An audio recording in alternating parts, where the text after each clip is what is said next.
most of us have seen videos on TikTok, Facebook, YouTube, or whatever of sports that one, you've even never heard of, or two, are just very weird and unusual.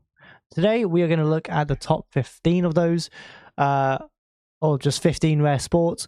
The link of this video will be in the description down below. Don't forget to check it out if you want to without me talking over it. And let's just jump straight into it, because I honestly, the photo or the frame that is stopped on already gives me weird feelings. So let's get it. There is someone commentating over it as well. So several lesser-known sports that don't get the attention and fanfare they deserve. Oh, that's a cheese chaser or something, isn't it? Others are just plain bizarre. So put your game face on and join us for the Game top face. 15 most rare and unusual sports in the world. Game face is on. Number 15, Quidditch.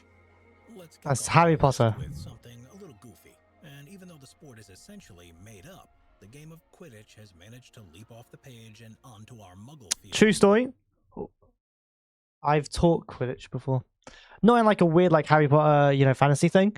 It was my old job. I taught sports, and Quidditch was one of them. Harry Potter It's very weird. So captivated by the airborne sport that they managed to create their own version that's a little more accessible. So you won't need a flying broomstick to play this version of Quidditch. And believe it or not, people can get pretty intense out An there. arm sleeve for These Quidditch real is actually players crazy. typically play on a field hockey pitch or hold brooms between their legs as they run around trying to catch the quaffle, avoid the bludgers, and of course snag that illustrious golden snitch. But seeing as how magic isn't real, players have to improvise, usually having someone dressed in gold act as the game-winning ball, and run around the field as fast and as frenzied as their muggle legs will let them go. This form of Quidditch started out at a few colleges in the United States, but when word spread like wild... I'm going to out there.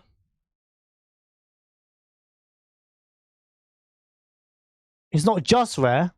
It's because like the guy playing the snitch or the stitch, whatever it's called, the golden ball, isn't even technically playing the Quidditch. You're just running for your life so you don't get caught. That's just bizarre. Spread all across the country. All of these games, though, are intramural, so don't expect to see it officially recognized anytime soon. Sometimes it's just about having fun. Number 14, Sepak Takraw. I have seen this. This takes talent, okay, guys? This takes talent, okay? Like, holy smoke. If you've seen this before, Jesus. Okay, it's insane. Or at least have spent a good amount of time there, chances are you've never heard of this wild... Sorry, guys, if there's a weird cut, it's because I had a phone call. Their feet, knees, shoulders, and head to launch the ball over It's basically football tennis, but it's not a football. fittingly known as kick volleyball. And if you think this sport Or looks that, tough, I guess. you're right. It's not the type of game you're going to find children playing at recess because the amount of athleticism required Like, it is for crazy. is astounding. Players are What is that? launching themselves high into the air to get their unique woven rattan ball over the net. Just casually doing Also requires a backflips. great deal of accuracy to earn a point. It's no easy feat to perfectly aim a ball just using about anything but your hands. These strong yet nimble players managed to pull it off. Sepak Takraw officially kicked off in 1945, and it wasn't until It is just the 1980s insane. that United States teams entered the fray, albeit they have a tendency to lose quite badly. Surely that hurts. Number Surely. 13, tuna tossing. Sorry. Some Sorry. What? Tuna tossing. sports Okay. also allow us to show off just how strong we are, and sometimes tuna tossing is the perfect way to do that. Tuna tossing began in South Australia in the small Makes fishing sense. community of Port Lincoln. Makes Whether sense. they came up with the idea because they were bored or had too much tuna is anybody's guess. But the stories say that it was So I'm assuming it's where it lands. It's like a hammer throw, right? With such force that they decided to make it an attraction at a local festival. The rules of tuna tossing are quite simple. Whoever can Oh, throw fish. 20-pound tuna the farthest is the winner. Maybe if they're lucky, they can take it home. Although what even the best chefs can do with a beaten-up 20-pound tuna is anybody's guess. The festival and sport are still going on to this day, but officials have found a way to keep things a little cleaner, and maybe even some tuna in the process by having the participants chuck around a giant rubber fish instead. Yeah. 12.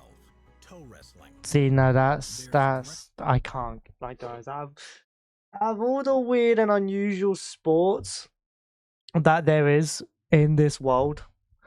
Toe wrestling?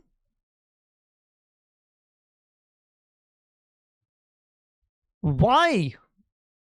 Why would you, as a person of people, want to put your toes in between someone else's toes? Ugh. No. Not allowed.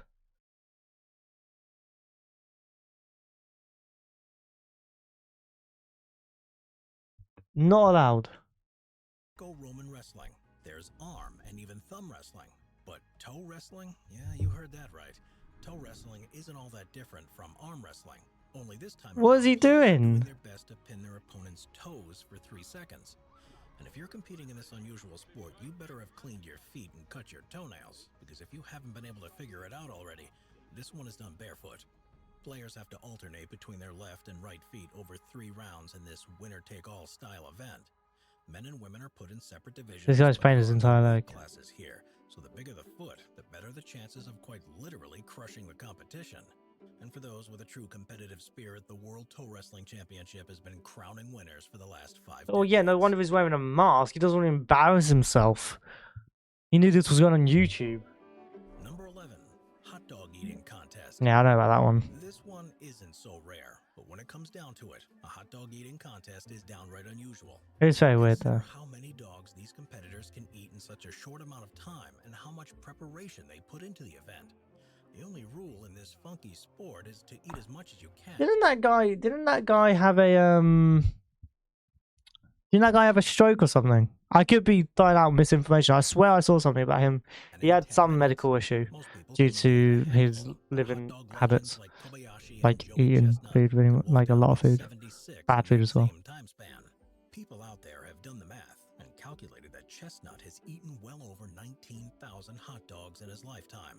It's probably not the healthiest lifestyle, but the man stands at 6 foot 1 inches tall and weighs around 220 pounds. So the man is by no means obese. And Kobayashi is just 5 foot 8 inches tall, and despite some yo-yoing, weighs about 130 pounds. And while the annual Nathan's Hot Dog Eating Contest at Coney Island isn't the only competitive eating event in the world, it certainly has garnered the most attention and prestige. Number 10, man versus horse marathons. It is hard enough running a marathon against a fellow. I guess this is just like running. This is just running. But what about It just happens to be horses.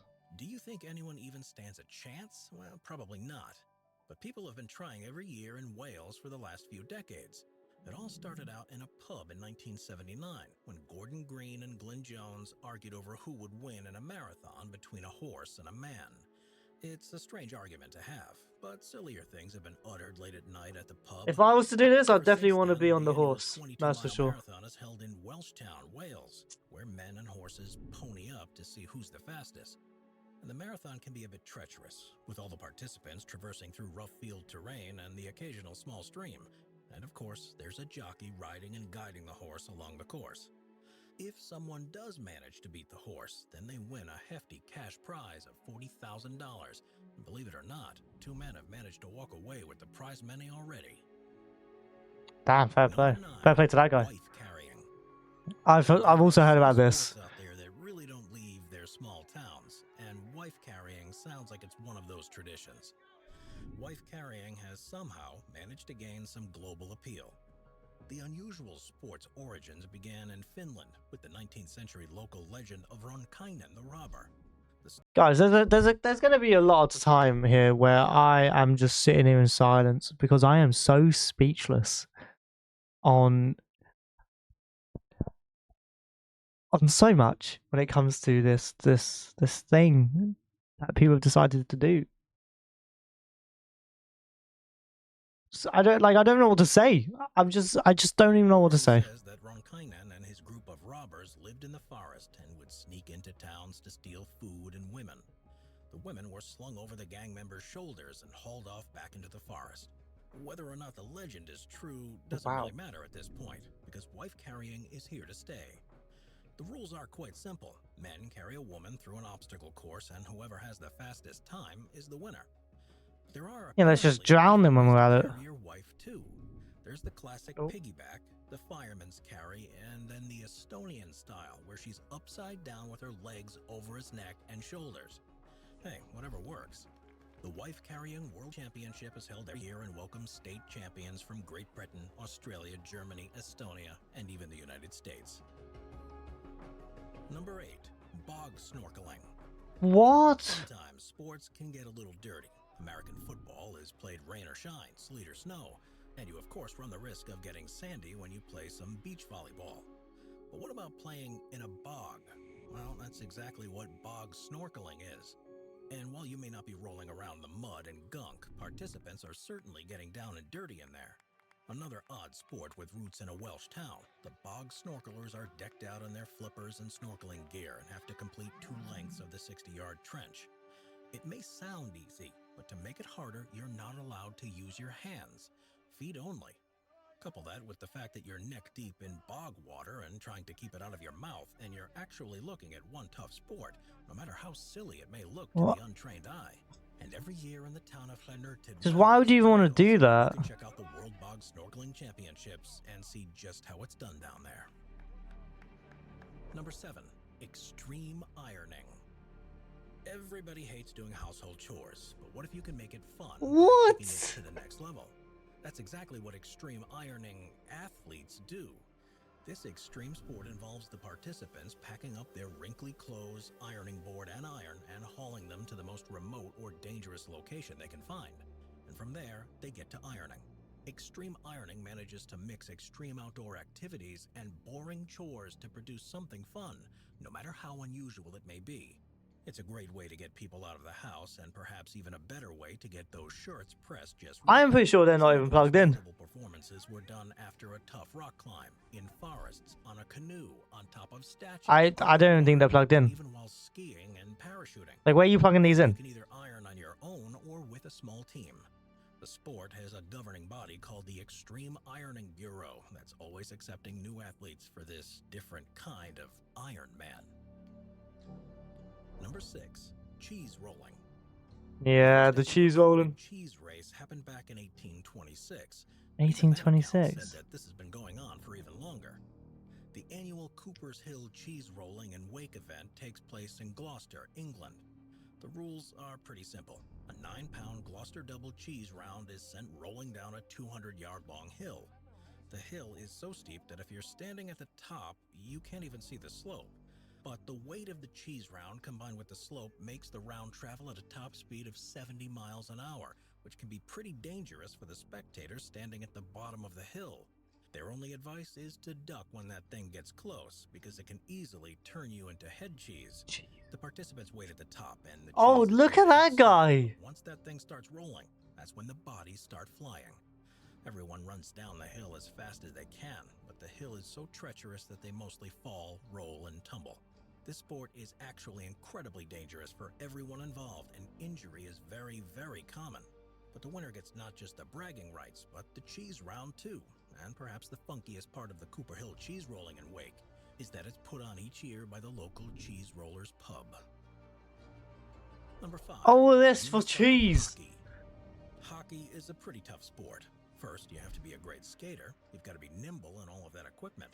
And then there's the body checking and the occasional fist fight. And the completely unrelated sport of unicycling is tough in its own right as well. Staying balanced high up in the air ain't no easy feat. And that's if you can even get on the thing without cracking open your skull. But what if someone was crazy enough to combine the two activities? Well, that's exactly what people did when they created the unusual yet aptly named sport of unicycle hockey.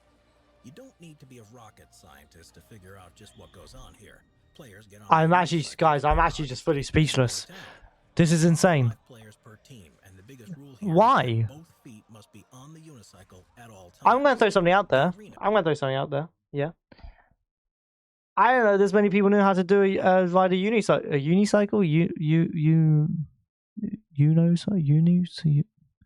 One of those things. I didn't know that. I thought like maybe 5 people in the world. Not an entire league of people. How do you even learn to do that as a kid? is set up pretty similarly to an ice hockey rink, and the goals are placed so that players can ride behind them as well. This is another rare sport that manages to have a governing body, the International Unicycling Federation. Unicycling. Yeah, that's what I said. Competitive worm charming. Worm charming, also known as worm fiddling and worm grunting, is a method of extracting worms from the ground. The worms are usually used for fishing or to collect bait, sometimes maybe even to make compost. You guys can't even see it. My bad, guys. You're looking at worms. Enjoy. A mole or other subterranean predator is closing in and looking to make a meal of them. So when someone goes out worm charming, they vibrate the soil to scare the worms and bring them to the surface. But in certain more rural parts of the world, people have managed to turn this into a sport. Enter the world of competitive worm charming. All the participants have to do is lure as many earthworms out of the ground as they can in their allotted area within a specific time. There are a handful of techniques that get these creepy crawlies up to the surface, but the most common, most accessible, and most popular is to just tap the ground rhythmically until the worms start showing up. Teams will consist of the charmer, catcher, and counter. And these slimy competitions are held from Texas to Ontario to Cheshire. I don't know what to say. 3. Pumpkin chunkin'. Pumpkin chucking is a pretty simple sport, but how it's done, maybe not so much. Participants bring their homemade slingshots, catapults, trebuchets, and even cannons and load them up with a big old pumpkin and let her rip. This sport happens in the fall when pumpkins are in season in the United States and is put on by the World Championship. I don't think that went as far as I was kind of hoping, actually. Since 1985, with the longest shot even making it into the Guinness Book of World Records. The title is held by the pneumatic cannon named the Big 10-inch, and it managed to chuck that pumpkin a whopping 5,545 and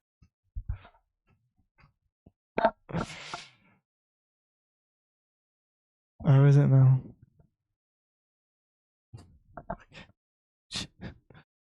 Okay. in Moab, Utah in 2010. That's absolutely insane. People can get pretty creative when it comes to their prized pumpkin chuckers. Running breaks your joints. Tai Chi builds them back. After 50... Just try and make sure that you're not standing on the other end of the field. Okay, guys, I think we are going to leave it there. Hope you guys did enjoy. Don't forget to like and subscribe if you haven't already. Appreciate it. Hope you guys did, as I said before, enjoyed it. I always repeat it twice. I don't know why. But I'll catch you guys in the next one. Peace.